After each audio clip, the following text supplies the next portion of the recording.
খেলার খবর থেকে বিদেশের খেলার খবর নিয়ে এই মুহূর্তে আমি মৌসুমী রয়েছি আপনাদের সঙ্গে। শুরু করছি আপনাদের প্রিয় অনুষ্ঠান খেলা আর খেলা। নিবেদন করছে সংবাদ প্রতিদিন। প্রতিবারের মতো এবারও ইস্ট বেঙ্গল ক্লাবের প্রয়াত সচিব পল্টু দাসের ৮৬তম জন্মদিন উপলক্ষে পালিত হল স্পোর্টস ডে। সকালে ক্লাবের প্রাক্তন খেলোয়াড়দের উপস্থিতিতে পল্টু দাসের প্রতিকৃতিতে মাল্যদান, প্রদীপ প্রজ্বলন এবং ক্লাব পতাকা উত্তোলিত করা হয়। সঙ্গে ক্লাব তাবুতে রক্তদান শিবির ও প্রখ্যাত চিকিৎসক মন্ডলী দ্বারা বিনামূল্যে স্বাস্থ্য পরীক্ষা ও স্বাস্থ্য সচেতনতা শিবির অনুষ্ঠিত হয়। আর বিকেলে অত্যাধুনিক সুবিধাযুক্ত লাইফ সেভিং অ্যাম্বুলেন্সের উদ্বোধন হয়। উপস্থিত ছিলেন রাজ্যের ক্রীড়ামন্ত্রী অরূপ বিশ্বাস, ক্লাব সভাপতি মুরালীলাল লোহিয়া সহ প্রাক্তন খেলোয়াড়রা। তাই সব মিলিয়ে আজ সাড়ম্বরে স্পোর্টস ডে পালন করল ইস্ট বেঙ্গল। এআইএফএফ ও এফএসডিএল মধ্যে মাস্টার রাইট চুক্তি না হওয়ায় আইসিএলের ভবিষ্যৎ বীজ পাওয়া জলে ইতিমধ্যেই টুর্নামেন্টে অংশগ্রহণকারী দলগুলোকে সেই কথা জানিয়ে দিয়েছে ফেডারেশনের মার্কিং পার্টনার। ফলে ফুটবল মরশুম ঘিরে দেখা দিয়েছে চরম অনিশ্চয়তা। স্পোর্টস কোড চূড়ান্ত না হওয়া পর্যন্ত কোন রকমভাবে সিদ্ধান্ত নেওয়ার জায়গায় নেই কল্যাণ চৌবের কমিটি। তারই মধ্যে আরো একবার ফেডারেশন কর্তাদের সমালোচনার মুখর হলেন ভারতের প্রাক্তন অধিনায়ক বাইচুং ভুটিয়া। শুধু তাই নয়, আইএসএল এর মান নিয়েও প্রশ্ন তুললেন। বাইচুং এর বক্তব্য, এই লিগ শুরু হওয়ার পর এক ফোঁটাও এগোয়নি দেশের ফুটবল। ভারতীয় ফুটবলকে পথ দেখাতে ব্যর্থ আইএসএল, সেটা বর্তমান ফিফা র্যাঙ্কিং এর অবস্থানই বলে দিচ্ছে। ক্রিকেটের ডায়েরি। ভারত বনাম পাকিস্তানের ম্যাচ দেখার জন্য ক্রিকেট ভক্তদের উন্মাদনা থাকে চোখে পড়ার মতো। দুই দেশের ক্রিকেটাররা মাটি পাল্টে থেকে ম্যাচে লড়াই চালান। শেষ এই দুই দল সাম্প্রতিক সময় চ্যাম্পিয়ন্স ট্রফিতে মুখোমুখি হয়েছিল। সেই ম্যাচে বিরাট কোহলি একটি দুরন্ত ১৭ রান হাঁকিয়েছিলেন। এর ফলে ৬ উইকেটে জয় তুলে নিয়েছিল ব্লু ব্রিগেডরা। এবার আসন্ন এশিয়া কাপে ভারতীয় দল আবার এই চির প্রতিদ্বন্দ্বীর বিপক্ষে মাঠে নামতে চলেছে। কিন্তু এই ম্যাচ অনুষ্ঠিত হওয়া নিয়ে শুরু হয়েছে নানা জটিলতা। তবে এই কারণগুলোর জন্য আইসিসি কোনোভাবেই ভারত পাক ম্যাচ বন্ধ করতে পারবে না বলে জানা যাচ্ছে। Asia cup Asian cricket council আয়োজন করে থাকে, তবে চাইলেই আইসিসি এই টুর্নামেন্টে হস্তক্ষেপ করতে পারে। বর্তমানে বিশ্ব ক্রিকেট কাউন্সিলের প্রধান জয় শাহ। ফলে মনে করা হচ্ছিল ভারত বনাম পাকিস্তান ম্যাচের বিষয়ে তিনি হস্তক্ষেপ করতে পারেন। কিন্তু বিশেষ কিছু কারণে এই ম্যাচ কোনোভাবেই বন্ধ হবে না বলে জানা যাচ্ছে। কারণ প্রথমত, অন্যান্য ক্রিকেট ম্যাচের তুলনায় ভারত বনাম পাকিস্তানের ম্যাচের থেকে কর্মকর্তারা ৫ গুণ বেশি লাভ করে থাকেন। মহেন্দ্র সিং ধোনি নয়, সর্বকালের সেরা উইকেট কিপার হিসেবে সৈয়দ কিরমানিকে বেছে নিলেন আজাহার উদ্দিন। ১৯৮৩ বিশ্বকাপে উল্লেখযোগ্য ভূমিকা পালন করেন, পাশাপাশি স্পেনের বিরুদ্ধে অনবদ্য। কিরমানি আত্মজীবনী stumped life behind and beyond the 22 years প্রকাশের অনুষ্ঠানে যোগ দিয়ে এমন মন্তব্য করেন ভারতের প্রাক্তন অধিনায়ক। আজহার বলেন, ও বিশ্বের ১ নম্বর উইকেট কিপার। এরকম উইকেট কিপার এর আগে জন্মায়নি। ৪ জন স্পিনারের বিরুদ্ধে উইকেট কিপিং করা সহজ নয়। ১৯৮৩ বিশ্বকাপে একাধিক ভালো ক্যাচও নিয়েছিল। কপিল জের ম্যাচে ১৭৫ রান করে সেই ম্যাচে গুরুত্বপূর্ণ ২৪ রান করে। এই ইভেন্টে যোগ দিতে পেরে আমি খুশি। অতিরুজীবী হোক, সবার উপর বই পড়া উচিত এবং উপভোগ করা উচিত। টেস্ট অধিনায়ক হিসেবে প্রথম সিরিজে ব্যাট হাতে দুর্দান্ত পারফর্ম করেছেন। তার নেতৃত্বে খানিক অপ্রত্যাশিতভাবেই সিরিজ ড্র করে ফিরেছে ভারত। এবার আরো বড় কীর্তি করলেন ভারতের টেস্ট অধিনায়ক শুভমান গিল। জুলাই মাসে আইসিসি মাসের সেরা ক্রিকেটার পুরস্কার পেলেন তিনি। প্রথম পুরুষ ক্রিকেটার হিসেবে এই কীর্তি করলেন পাঞ্জাবরা পুত্তার। ইংল্যান্ড সিরিজের স্বপ্নের ফর্মে ছিলেন গিল। ৫ টেস্টে তার রান সংখ্যা ৭৫৪, গড় ৮৩.৭৮, যার মধ্যে আছে ৪টে সেঞ্চুরি। সর্বোচ্চ রান ২৬৯। শুধু জুলাই মাসে হিসাব করলে ৩টি টেস্টে ৫৬৭ রান করেছেন তিনি, গড় ৯৪.৫০। এই মাসে একটি টেস্টে করেছেন ৪৩০ রান। বিশ্বের দ্বিতীয় ক্রিকেটার হিসেবে ৪০০ বেশি রান করার নজির গড়েছেন তিনি। পাশাপাশি ওই সিরিজে গিলের অধিনায়কত্ব নজর কেড়েছে। দলকে সামনে থেকে নেতৃত্ব দিয়েছেন, তরুণদের পাশে দাঁড়িয়েছেন, এমনকি দলের প্রয়োজনে আম্পায়ারদের মুখের উপর কথা বলতেও পিছু পাননি। ইংল্যান্ড ক্রিকেটারদেরও চ্যালেঞ্জের মধ্যে ফেলেছেন। আগামী ৬ সেপ্টেম্বর থেকে শুরু হতে চলেছে এশিয়া কাপ ক্রিকেট। ফাইনালের ঠিক ১ সপ্তাহ পরেই ওয়েস্ট ইন্ডিজের বিরুদ্ধে ভারত টেস্ট সিরিজ খেলবে। এমন হতে পারে বুমরা আগামী দুটি ইভেন্টে নাও জায়গা পেতে পারেন। সেখানেও একই প্রশ্ন থাকবে, ওয়ার্কলোড।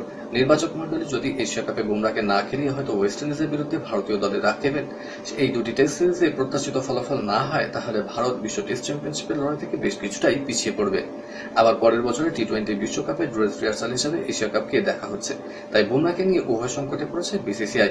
যদি এমন হয় বুমরা এশিয়া কাপ খেললেন এবং ভারত ফাইনালে খেলার যোগ্যতা অর্জন করলো, তখন কোনোভাবেই ওয়েস্ট ইন্ডিজের বিরুদ্ধে খেলানো সম্ভব হবে না। আবার এমনও হতে পারে এশিয়া কাপ খেলানোর পরে বুমরাকে ১ মাস বিশ্রাম দিয়ে দক্ষিণ আফ্রিকার বিরুদ্ধে ভারতীয় দলে রাখা হলো। সবই নির্ভর করবে নির্বাচক মন্ডলী ও কোচ গৌতম গম্ভীরের উপরে। খেলার আরো খবর রয়েছে, কিন্তু এখন সময় একটা ছোট্ট ব্রেকের। ফিরছি ব্রেকের পর, সঙ্গে থাকুন।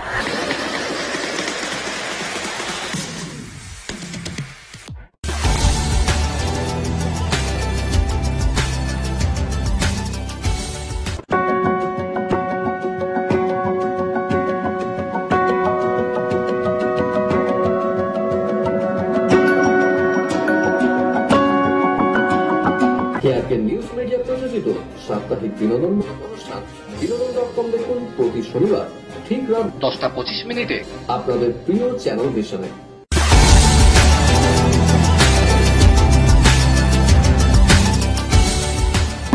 আমি আবার হাজির খেলা আর খেলাতে। বিদেশের ডায়েরি। 40 বছর বয়সে প্রাণবন্ত ক্রিশ্চিয়ানো রোনাল্ডো ক্লাব ও দেশের জার্সিতে সমমহিমায় খেলে চলেছেন পর্তুগিজ মহাতারকা। এখনই ফুটবলকে বিদায় জানানোর কোনো ভাবনা নেই CR7-এর। 2026 বিশ্বকাপকে পাখির চোখ করে এগিয়ে চলেছেন তিনি। তবে মার্কিন মুলুকে আয়োজিত ফুটবল যুদ্ধের পর অবসরের পথে হাঁটতে পারেন রোনাল্ডো। তারপর কোচিংয়ে মনোনিবেশ করার সম্ভাবনা রয়েছে, এমনটাই মনে করছেন ম্যানচেস্টার ইউনাইটেডের প্রাক্তন কোচ রেনে মিউলেস্টিন। অস্ট্রেলিয়ার বিরুদ্ধে তাণ্ডব বেবি এবির। ডিওয়ান ব্রেভিসের ঝড়ে উড়ে গেল অস্ট্রেলিয়া। দ্বিতীয় টি-20 ম্যাচে অজিদের 53 রানে হারিয়ে সিরিজ সমতা ফেরাল দক্ষিণ আফ্রিকা। 125 রানের বিধ্বংসী ইনিংস খেললেন বেবি এবি। আন্তর্জাতিক টি-20 ক্রিকেটে দক্ষিণ আফ্রিকার হয়ে সর্বোচ্চ রান রেকর্ড করেন তাঁরই দখলে। ভেঙে দিয়েছেন ফব ডু প্লেসির রেকর্ড। দক্ষিণ আফ্রিকা 44 রানে 2 উইকেট হারানোর পর ক্রিজে নামেন ব্রেভিস।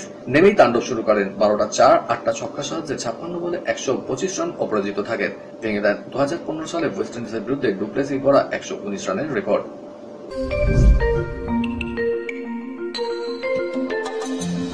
বড়দায় অনুষ্ঠিত জাতীয় র্যাঙ্কিং টেবিল টেনিস চ্যাম্পিয়নশিপে জোড়া খেতাব জয় সিন্ড্রেলা দাসের। অনূর্ধ্ব 19 পর্যায়ের পর অনূর্ধ্ব 17 পর্যায়ে ব্যক্তিগত বিভাগে চ্যাম্পিয়ন হয়েছে বাংলার প্যাডলার। অনূর্ধ্ব 17 ফাইনালে মহারাষ্ট্রের কাভিয়া ভাটকে 3-2 গেমে হারান সিন্ড্রেলা। প্রথম 3 গেমের পর 1-2 গেমে পিছিয়ে যান এই বঙ্গ কিশোরী, তবে টানা 2 গেম জিতে সেরা হন তিনি। অনূর্ধ্ব 19-এর ফাইনালে সিন্ড্রেলা মহারাষ্ট্রের বিপাংশী ভূমিকে 4-2 ফলে হারান। অবশেষে দীর্ঘদিনের বান্ধবী জর্জিনা রড্রিগেজের সঙ্গে বাগদান সেরেই ফেললেন পর্তুগালের তারকা ফুটবলার ক্রিশ্চিয়ানো রোনাল্ডো। জর্জিনা সেই খবর নিজের ইনস্টাগ্রামে শেয়ার করেছেন। হাতে হীরের আংটি রয়েছে তার, রোনাল্ডো হাতে রয়েছে জর্জিনার হাতের উপহার, সঙ্গে স্প্যানিশ ভাষায় লেখা আমি স্বীকার করছি গোটা জীবনটা তোমার জন্য। তাদের এই বাগদানের খবরে সাড়া পড়ে গিয়েছে সমাজ মাধ্যমে, কারণ রোনাল্ডো সমাজ মাধ্যমে ব্যাপক জনপ্রিয়, তার অনুরাগী সংখ্যাও প্রচুর। লোধা কমিশনের সুপারিশ অনুসারে 70 বছর বয়সের বেশি কেউ দায়িত্ব থাকতে পারবেন না, অথচ জুলাইতে 70 বছর অতিক্রম করেছেন ভারতীয় ক্রিকেট বোর্ডের সভাপতি রজার বিনি। এখনই নতুন সভাপতি নির্বাচন করার কোনো পরিকল্পনা নেই বোর্ডের। আগামী সেপ্টেম্বরে বার্ষিক সাধারণ সভা পর্যন্ত তিনি সভাপতির দায়িত্ব পালন করবেন বলে জানা যাচ্ছে বোর্ডের একটি সূত্র থেকে। নাম প্রকাশে অনিচ্ছুক বোর্ডের এক কর্তা জানিয়েছেন, সেপ্টেম্বরে বোর্ডের বার্ষিক সাধারণ সভা পর্যন্ত রজার বিনি দায়িত্ব পালন করবেন। আবার তিনি নতুন মেয়াদে সভাপতি হবেন কিনা তা নির্ভর করছে সদস্যদের উপর। বিভিন্ন রাজ্য সংস্থার সদস্যরা যদি রাজি হন তাহলে 75 বছর বয়স পর্যন্ত বিনি সভাপতির পদে থাকতে পারবেন। আমেরিকার সেন্ট লুইসে র্যাপিড এবং ব্লিটজ দাবায় প্রথম রাউন্ডে হেরেও ঘুরে দাঁড়ালেন বিশ্ব চ্যাম্পিয়ন ডি গুকেশ। হেরেছিলেন লেভন অ্যারোনিয়ানের কাছে। তারপর গুকেশ হারান গ্রেগরি ওপারিন এবং লিয়াম ডি কোয়াংকে। এর ফলে যুগ্মভাবে তিনি আছেন গুকেশ। কলকাতার ডায়েরি নিবেদন করছে গুড এজ হসপিটাল।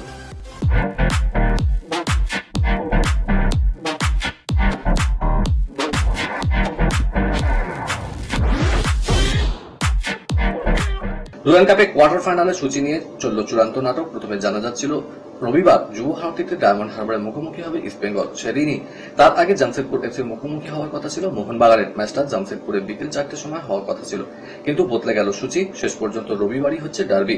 অবশ্য প্রথমে শোনা গিয়েছিল রোববার কোয়ার্টার ফাইনালে মুখোমুখি হবে ইস্ট মোহন। সেই সাথে দুই প্রধানকে খেলাতে মরিয়েছিল ডুরান্ড কমিটি। সেই মতো ব্যবস্থাপনাও শুরু হয়েছিল, কিন্তু বেঁকে বসে দুই প্রধানই সেমিফাইনালের আগে একে অপরের মুখোমুখি হতে চায়নি ইস্ট এবং মোহন। তাই শেষ পর্যন্ত ডুরান্ড কমিটি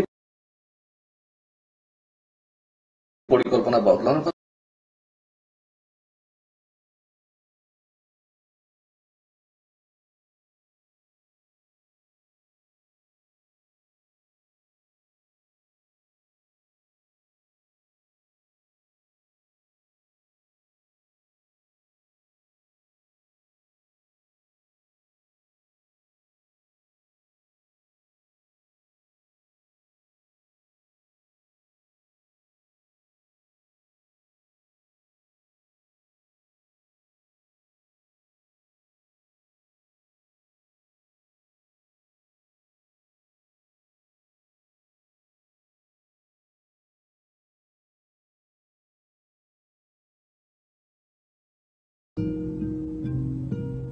এখানে পাউরুটি টোস্টের মধ্যে মেয়োনেজ দিয়ে আর তলায় ঘুগনি দিয়ে দিয়েছে। এটাই খাবে, এয়ারলাইনের খাবার বেশি খাবে।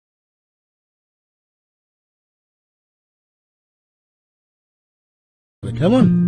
You are the best.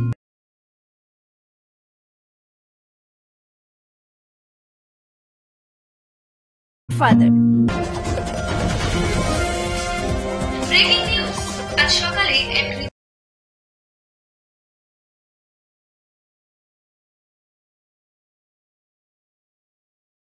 বিদারক ঘটনা গোটা দেশ। কলকাতা থেকে মুম্বাইগামী ইন্ডিগো ফ্লাইট 6A70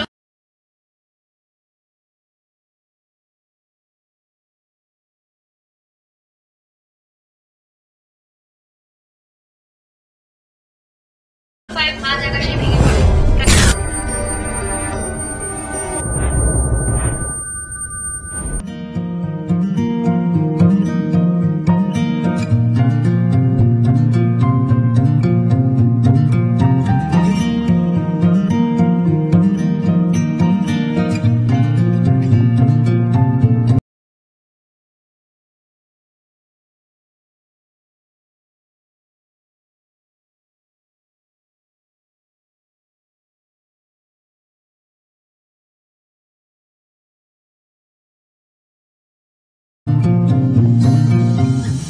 শেষ হলো ডুরান্ড কাপে গ্রুপ পর্বের খেলা। 23 জুলাই থেকে শুরু হয়েছিল এই টুর্নামেন্ট। 24টা দলকে ভাগ করা হয়েছিল 6টা গ্রুপে। প্রতিটা